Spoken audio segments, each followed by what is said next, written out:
Hello दोस्तों, मानक अध्ययन क्लासेज में आपका स्वागत है। मेरा नाम शंकर है और हम लोग पढ़ रहे हैं क्लास 11th का मैथ और चल रहा है चैप्टर 1 सेट्स समुच्चय।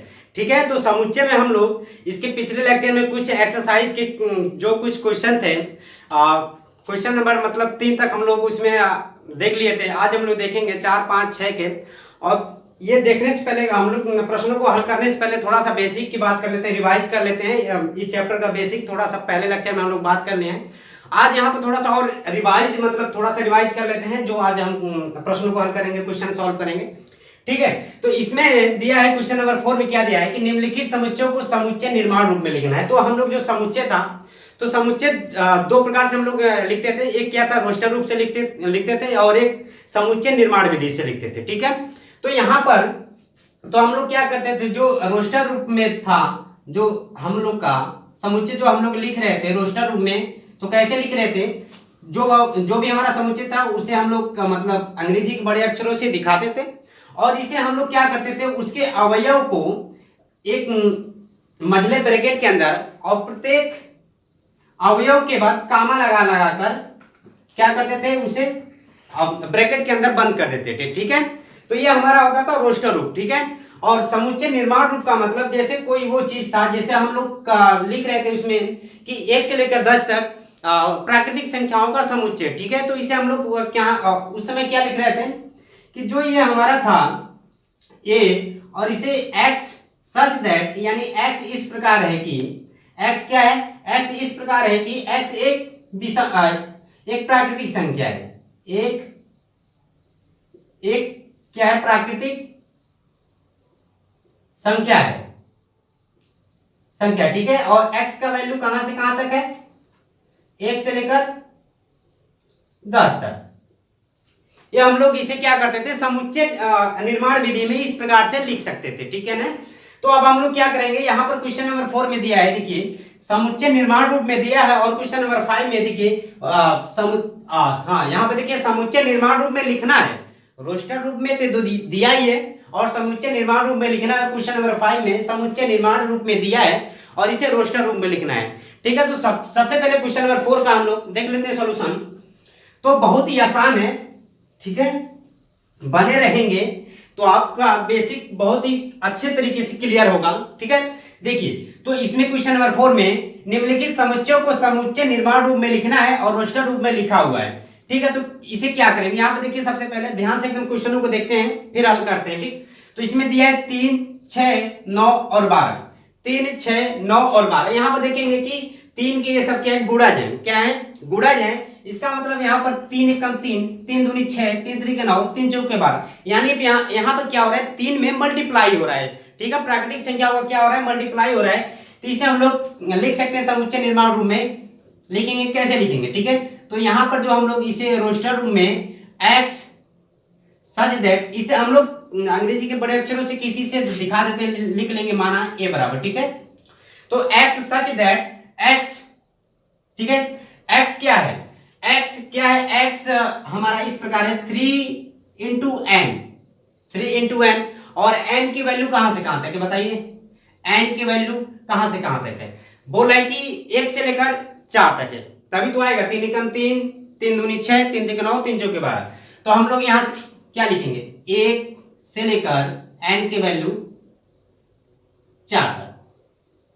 बात समझ में आया, तो ये हमारा क्या हो गया, समुच्चय निर्माण रूप में हो गया। ठीक है, बहुत ही आसान है, घबराने की बात नहीं है, बस आप देखते रहिए। अब देखिए ये वाला, इसे जब हम लोग लिखना चाहेंगे तो इसे भी ध्यान से देखिए, पहले इसमें हो क्या रहा है, इसमें जो होगा उसी को मतलब अब एक फॉर्मेट में लिख देते हैं, वही हमारा क्या हो जाता है, समुच्चय निर्माण। देखिए 2 दूनी 4, फिर 2 यहाँ पर देखिए मतलब 2 को क्या करें, 2 की पावर में कुछ ऐसा करें। देखिए 2 एकम 2, यदि 2 के पावर में 1 करते हैं तो 2 एकम 2 हो रहा है। ठीक है, और यहाँ पे यदि हम लोग कर रहे हैं 2 के पावर में 2 तो क्या आ रहा है, 4 आ रहा है। यदि 2 के पावर में 3 करते हैं तो क्या आता है, 8 आता है। और 2 के पावर में 4 करते हैं तो क्या आता है, आएगा 16। तो इस प्रकार से मतलब ये फॉर्मेट में इस प्रकार का कुछ है, ये समुच्चय निर्माण। ठीक है, तो इसे कैसे लिखेंगे, x या y का भी यूज कर सकते हैं, कोई दिक्कत नहीं है। तो x सच दैट, यानी x कैसा है, x है 2 की पावर में n, 2 की पावर में n। और n का मान कहां से कहां तक है बताइए। n का मान देखिए 1 से लेकर 4 और कहां तक 32 तक है, इसका मतलब 2 की पावर में 5, यानी n का मान कितना हुआ 5 तक हुआ। यानी यहां पर लिखेंगे n का वैल्यू 1 से लेकर बीच में n लिखेंगे 5 तक है। कहां तक है 5 तक है। बात समझ में आ रही है? ठीक है, अब देख लेते हैं थर्ड वाला देखेंगे। थर्ड में क्या दिया है देखिए, थर्ड में क्या है 5, 25, 125 और 625। देखने में ही लग जा रहा है कि बहुत आसान है। देखिए यहां पर हम लोग यहां से यदि 5 की पावर में 1 करेंगे तो क्या आएगा 5 आएगा, और 5 के पावर में 2 करते हैं तो 25 आएगा, फिर 5 के पावर में 3 करते हैं तो 125 आएगा, फिर 5 के पावर में यदि हम कर लेते हैं 4 तो क्या आ जाएगा 625। ठीक है, तो इसे क्या लिख सकते हैं, लिखेंगे देखिए बहुत ही इजी तरीके से है, इसमें कुछ करना तो है नहीं। x सच दैट x कैसा है, x बताइए कैसा है 5 के पावर में n है, 5 के पावर में n है, और n का वैल्यू कहां से कहां तक बताइए 1 से लेकर 4 तक, 1 से लेकर 4 तक। ठीक है, और ये जो ग्रेटर देन या लेस देन का चिन्ह लगाते हैं तो इसके साथ जब बराबर का चिन्ह लगा तो इसका मतलब हम लोग 1 भी ले रहे हैं। ठीक है, n की वैल्यू 1 भी ले रहे हैं और 4 भी ले रहे हैं, समझ में आया ना? ठीक है, और यहां पर देखिए अब चौथे वाले का देखिए क्या चौथे में दिया है कि 2 4 6, और इसी प्रकार से इसके आगे भी 8 10 12। इसका मतलब यहां पर क्या दिख रहा है आपको, दिख रहा है ये सब सम संख्या है, लेकिन कहां से स्टार्ट हो रही है प्राकृतिक संख्याओं से स्टार्ट हो रही है, यानी कि सम प्राकृतिक संख्या है। क्या है सम प्राकृतिक संख्या। यहां पर लिख लेते हैं x सच दैट x कैसा है x एक सम प्राकृतिक संख्या है, x एक सम प्राकृतिक संख्या, या इसे प्राकृतिक भी लिखते हैं, प्राकृतिक संख्या है। ठीक है, तो ये हमारा क्या हो रहा है समुच्चय निर्माण रूप में हो रहा है। ठीक है, इसे बंद कर लेते हैं रोस्ट मजले ब्रैकेट में। अब देख लेते हैं 5 वाला क्या है। 5 वाले में क्या बोला है देखिए, क्या दिया हुआ पहले रोस्टर रूप में क्या दिया, रोस्टर में क्या दिया 1 4 9। यहां पर आपको कुछ स्क्वायर के रूप में दिख रहा है, यानी 1 का स्क्वायर करेंगे तो 1 आता है, 2 का स्क्वायर करेंगे तो 2 आएगा, 3 का स्क्वायर करेंगे तो 3 आएगा। ठीक है ना, तो इसका मतलब और यहाँ पर लास्ट में 10 तक है, यानी 10 का स्क्वायर करेंगे तो 10 आएगा। इसका मतलब यहाँ पर आपको आ रहा है, ये फॉर्मेट कैसा दिख रहा है, ये दिख रहा है देखिए n का स्क्वायर यानी 1 का स्क्वायर 1 आएगा, 2 का स्क्वायर 4 आएगा, 3 का स्क्वायर 9 आएगा। ठीक है, और लास्ट में क्या है 10 का स्क्वायर, 10 का स्क्वायर आएगा क्या आएगा 100 आएगा, नहीं आएगा। देखिए तो स्क्वायर सबके ऊपर है, चेंज कौन सा हो रहा है बेस वाला या आधार वाला चेंज हो रहा है 1 2 3। समझ में आ रहा बात? तो ये चेंज हो रहा है, इसे कैसे लिखेंगे, इसे लिख लेते हैं x सच दैट x बराबर क्या हो रहा है देखिए n स्क्वायर। तो n का वैल्यू बताइए कहां से कहां तक लिखेंगे हम लोग, कहां से कहां तक बताइए 1 से लेकर 10 तक, 1 से लेकर 10 तक लिखेंगे। तो 1 से लेकर 10 तक n का वैल्यू 1 से लेकर 10 तक। समझ में आया बात ये चीज? ठीक है, अब देखिए ये अब हमारा हो गया क्वेश्चन नंबर 4 हो गया। ठीक है, अब देखेंगे क्वेश्चन नंबर 5 में बोला है कि निम्नलिखित समुच्चयों के सभी अवयवों को सदस्य भी बोलते हैं को सूचीबद्ध कीजिए। सूचीबद्ध का मतलब रोस्टर रूप में लिखना है। ठीक है, ये रोस्टर रूप का एक दूसरा मतलब नाम है, एक तरीके से बोल सकते हैं। तो रोस्टर रूप में कीजिए, रोस्टर रूप में लिखना है हमें, और ये समुच्चय निर्माण रूप में दिया हुआ है, इसे रोस्टर रूप में लिखना है। ठीक है, बहुत ही आसान है। तो सबसे पहले ए का जो पहला वाला ए है उसे पढ़िए क्या दिया है, क्या बोला है कि x सच दैट x, यानी x इस प्रकार है, यानी x जो है कैसा है, x एक विषम प्राकृतिक संख्या, x कैसा है विषम प्राकृतिक संख्या है। तो जो x विषम जो प्राकृतिक संख्या होती है, तो प्राकृतिक संख्या हमारी कहां से स्टार्ट होती है 1 2 3 से लेकर इस तरीके से अनंत तक, लेकिन ये बोला है कि विषम प्राकृतिक संख्या, यानी ये एक क्या है विषम है, ये भी क्या है विषम है, और 5 भी क्या है विषम है। तो ये सब क्या है प्राकृतिक संख्या लेकिन विषम चाहिए। ठीक है, तो a बराबर हो जाएगा हमारा 1 3 5 7 इस तरीके से हमारा हो जाएगा रोस्टर रूम में पहला वाला का। ठीक है, देख लीजिए आप दूसरे वाला के देखिए जल्दी से। दूसरा वाला बोला है, क्या बोला है बोला है कि x सच दैट x एक पूर्णांक है, यानी x कैसा है, एक पूर्णांक है जो कि x का मान कहां से कहां तक है, -1/2 से लेकर नहीं, -1/2 से बड़ा और 9/2 से छोटा, ठीक है। लेकर बोलेंगे तो यहाँ पे इक्वल होना चाहिए, ठीक है, उसे लेना नहीं हमें, यानी -1/2 से 2 से बड़ा, -1/2 से बड़ा और 9/2 से छोटा, इसका मतलब, और x कैसा है, पूर्णांक। पूर्णांक के बारे में आप जानते हैं, नहीं जानते, देख लीजिए थोड़ा, तो इसे बोलते हैं पूर्णांक। देखिए 0 से लेकर पॉजिटिव वाली संख्या है, धनात्मक वाली संख्या इस तरीके से इधर, और इधर माइनस वाली संख्या, -1 -2, ठीक है। तो बोल रहा है कि -1/2 से बड़ा और 9/2 से छोटा x का वैल्यू है, और लेकिन पूर्णांक है, क्या है, पूर्णांक। तो पूर्णांक में हम लोग ये चीज रखेंगे, ठीक है ना। तो देख लीजिए b वाले का क्या रखेंगे, बताइए जल्दी से, बताइए जल्दी से। यहां पर क्या रखेंगे, -1/2 से बड़ा, -1/2 से बड़ा क्या होगा, 0। बताइए बड़ा है कि छोटा है, बड़ा है, क्या है, -1/2, -1/2। फिर इसके बाद इधर आता है 1 आता है, ठीक है, इधर इसके 0 है, तो कौन बड़ा है, इधर बड़ा है, ठीक है ना। यानी माइनस वाली संख्याओं में जो छोटा नंबर्स होता है वो बड़ा होता है। जैसे -3 की बात करें और -5 की, कौन बड़ा है, बताइए जल्दी से, कौन बड़ा है, तो -3 वाला बड़ा है। इस तरीके से बोला है कि -1/2 से बड़ा क्या होगा, 0 होगा, और पूर्णांक चाहिए हमें, और पूर्णांक में 0 आ भी रहा है, ठीक है। 0 से लेकर बोला है 9/2 का मतलब 4.5, 4.5, यानी 4.5 से छोटा हमें पूर्णांक चाहिए, दशमलव में नहीं चाहिए, ठीक है। तो 0 से 1 2 3, ठीक है, और 4, यानी 4.5 से कम ही बोला है, 4.5 से कम, ठीक है। तो ये हमारा हो गया दूसरे वाले का, क्या होगा, ये हमारा दूसरे वाले का आंसर हो गया। और देख लेते हैं तीसरे वाले का, देख लेते हैं क्या बोला है तीसरे में। रोस्टर रूप में लिखना बहुत ही आसान है कि नहीं।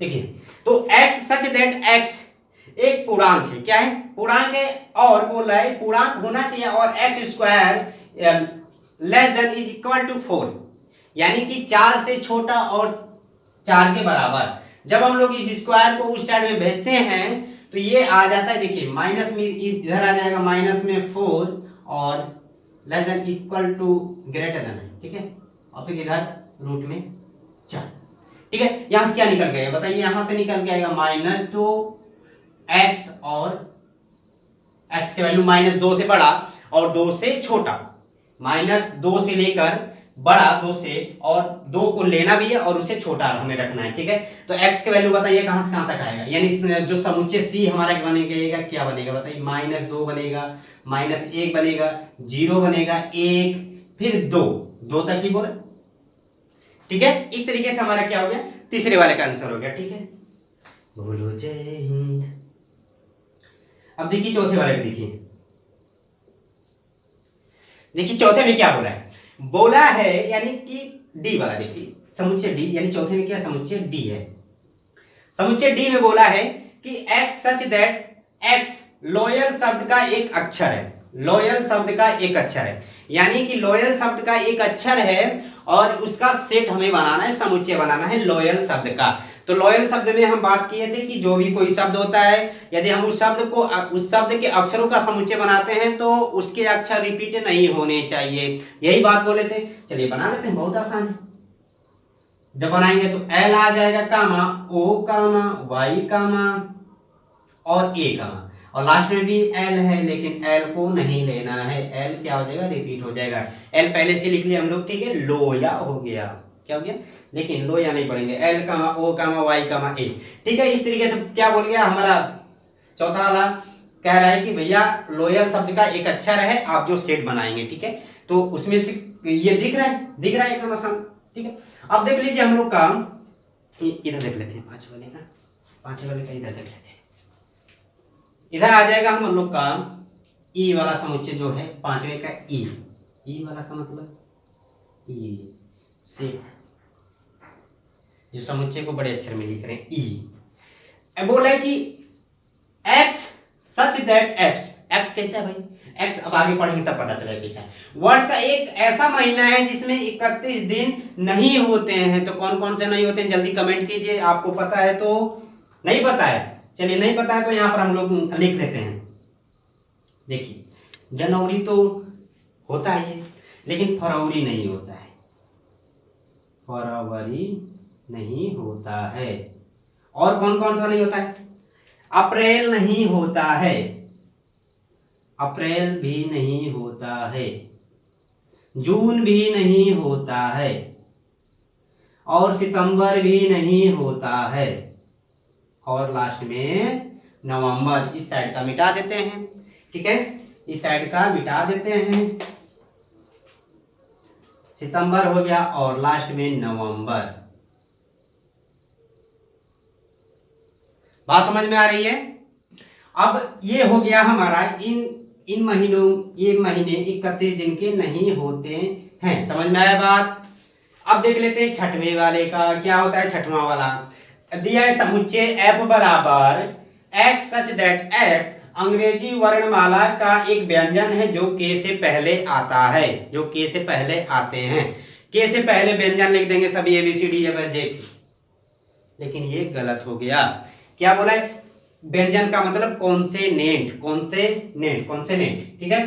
तो यदि हम लोग ABCD लिखते हैं k से पहले वाले का, तो देखिए क्या आता है, ABCDEFGHIJK, लेकिन बोला है k से पहले वाले का, k से पहले वाले का व्यंजन चाहिए। क्या चाहिए? व्यंजन, वोवेल्स नहीं, ठीक है। व्यंजन का मतलब कॉन्सोनेंट, ठीक है। हमें वोवेल्स नहीं चाहिए, तो वोवेल्स में आता है ए आ जाएगा, ई आ जाएगा और आई आ जाएगा। इन तीनों को बाहर निकाल देना है और व्यंजन का समुच्चय बनाना है, सेट बनाना है। समझ में आया बात? तो कौन कौन सा बचा? BCDFGH आई नहीं जे, ठीक है। तो बना लेते हैं। छठवें वाले का क्या होगा बताइए जल्दी से। सेट F बराबर, F से फीमेल भी होता है, फीमेल नहीं है, सेट का बस नाम है, ठीक है। तो F, तो x बोला यहाँ पर बना लेते हैं सेट। क्या है? B कामा C कामा D कामा F कामा G कामा H, आई नहीं है, आई क्या है? वोवेल से, स्वर है, और लास्ट में J। समझ में आया बात? अब हम लोग देखेंगे क्वेश्चन नंबर 6। तो यूं यूं करके दिखाइए। क्या करेंगे? यूं यूं करके दिखाएंगे आप, बस इसे आप इस पर बने रहेंगे तब, ठीक है। तो देखिए क्वेश्चन नंबर 6 में क्या दिया है कि बाईं ओर रोस्टर रूप में लिखित और दाईं ओर समुच्चय निर्माण रूप में वर्णित समुच्चय का सही मिलान करना है। ये क्या है हमारा? बाईं ओर का मतलब ये लेफ्ट साइड है, ठीक है, और ये हमारा है राइट साइड, ठीक है। तो बोल रहा है कि लेफ्ट साइड में दिया हुआ जो समुच्चय है वो रोस्टर रूप में है, और जो राइट साइड में दिया गया समुच्चय है ये एक समुच्चय निर्माण रूप में है, ठीक है। तो हमें क्या करना है कि इन दोनों का मैच करना है, मिलान करना है कि कौन किसका है, मतलब रोस्टर रूप का कौन सा समुच्चय निर्माण रूप है, वो उसमें हमें क्या करना है? मैच करना है। तो आप इसे एकदम हमारे बताने से पहले ही कमेंट कर दीजिए कि आपको यदि आ रहा है तो, ठीक है। तो देख लीजिए, हम आपको यहाँ पर बताएंगे। तो पहला वाला है दिया है कि रोस्टर रूप में दिया है कि 1 2 3 6, 1 2 3 6। तो इस वाले में देख लेते हैं कि मतलब कुछ जैसे मैच कर रहा है कि नहीं तो पहले यहाँ से भी देख सकते हैं। ये क्या है? ये सब क्या है? एक जैसे 1 2 3 ये प्राकृतिक संख्या भी लग रही है, ठीक है, और ये 6 के भाजक भी कुछ ऐसा लग रहा है, जैसे 1 6 को भी काट देगा और 2 6 को भी काट देगा, 2 3 6 3 दूनी 6 6 कम 6, ठीक है। तो ऐसा देखते हैं इसमें कुछ है कि नहीं है। तो देखिए इसमें x सच दैट x एक अभाज्य संख्या है। अभाज्य का मतलब जो स्वयं से करती हो, ठीक है, और 1 से करती हो। लेकिन इसमें तो 6 मतलब 2 से भी कट रहा है, 3 से भी कट रहा है, तो इसका मतलब पहले वाला तो हो ही नहीं सकता, ठीक है। अब दूसरे वाले में देखिए ये 10 से कम प्राकृतिक संख्या है या नहीं है, ठीक है, और x सच दैट x एक प्राकृतिक संख्या है और 6 की भाजक है। 6 की भाजक का मतलब 6 को डिवाइड करने वाले हैं, 6 को पूरी विभाजित करने वाले हैं संख्याएं, ठीक है। कौन कौन सी संख्या है? 1 है, 2 है, 3 है और 6 भी है, ठीक है। ये सब क्या करेंगे? 6 को पूरी तरीके से विभाजित कर देंगे, इसलिए बोलते हैं 6 की भाजक हैं। इसका मतलब पहले वाले का मिलान कहाँ करेंगे बताइए जल्दी से। पहले का सी में, ठीक है। पहले का कहाँ काम करेंगे, सी में, और दूसरे वाले का, दूसरा वाला क्या बोला, 2 और 3, 2 और 3, तो यहाँ पर हमें कुछ ऐसा मैच हो रहा है कि ये 2 और 3 क्या है, अभाज्य संख्या है, ठीक है, और ये 6 की भाजक भी है, क्या है, 2 और 3 अभाज्य संख्या भी है और 6 की भाजक भी है, तो इसका मतलब दूसरे वाले का मैच कर लेते हैं ए में। कहाँ करेंगे, ए में, ठीक है। अब देखिए मैथमेटिक्स, नहीं ये मैथमेटिक्स नहीं लिखा है, समझ में आया बात ना, मैथमेटिक्स के अक्षरों का ये समुच्चय है, ठीक है। तो यहाँ पर आपको तो ये एकदम ऐसे ही आना चाहिए यार, इसमें कौन सी बड़ी बात है, ठीक है। तो ये क्या है, मैथमेटिक्स शब्द का एक अक्षर है जो कि इससे हम लोग समुच्चय बनाए हुए हैं, बात समझ में आ रही है। आप देखेंगे चौथे वाले का तो बकाया कुछ है ही नहीं, ठीक है। इसमें क्या दिख रहा है आपको, ये दिख रहा है प्राकृतिक संख्या दिख रहा है, देखिए, और विषम संख्या भी दिख रहा है, और क्या बोला है इसमें, देखिए, x सच दैट x संख्या 10 से कम एक विषम प्राकृतिक संख्या है, ठीक है। तो क्या कर देंगे, इस चौथे वाले का यहाँ पर मिला देंगे, बात समझ में आ रही है, आया समझ में बात, ठीक है। तो हमारा आज का ये एक्सरसाइज 1.1 के सभी क्वेश्चन क्या हो गए, खत्म हो गए, और अब क्या करेंगे, अगला जो एक्सरसाइज होगा हम लोग स्टार्ट करेंगे, और इसी तरह आप मतलब हमेशा बने रहने के लिए, हर एक चीज देखने के लिए, कॉन्सेप्ट को समझने के लिए चैनल को सब्सक्राइब कर लीजिए, जिससे आपके पास नोटिफिकेशन पहुंचता रहेगा, तो आप देखते रहेंगे लेक्चर, ठीक है। धन्यवाद।